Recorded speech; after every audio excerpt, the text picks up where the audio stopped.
Wala. Juan, Eh. sabihin natin ito na kung inihanda ng may missile. Okay na yan? Mga kababayan, inihanda na namin itong missile para paputukin na namin. Ito. Dito ka dito. Hawakan mo. Itong inano namin, giamontar namin, binasaya na to, halo-halo na.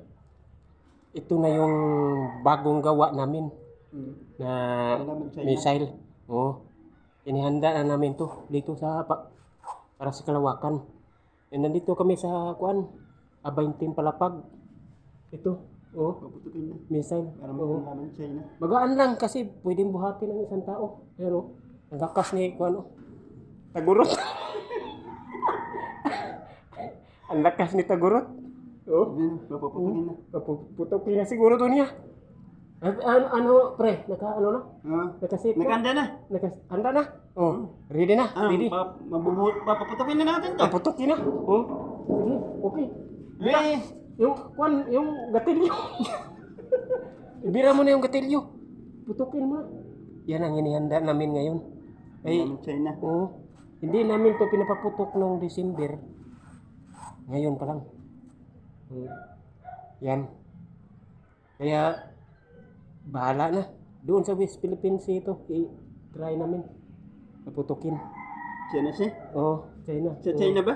China si? West Philippines. Ano na rin papaputukin? Paputukin, Di doon ang puntaryan yan.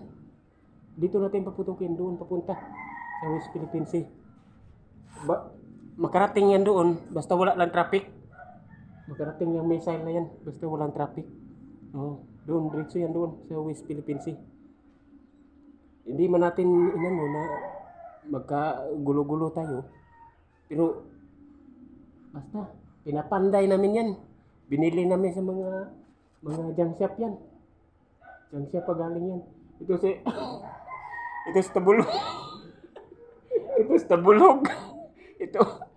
Ito ang aking scientist. Ito ang magaling ano bang tawag niyan? Di magaling parang scientist ba? Magaling mag-ayos ng mga missile. Yung target. Target nga pag ano yung okay, yan po. Bira mo na bro. Putukin mo na. Putukin mo na sa West Philippines. West Philippines. Bira.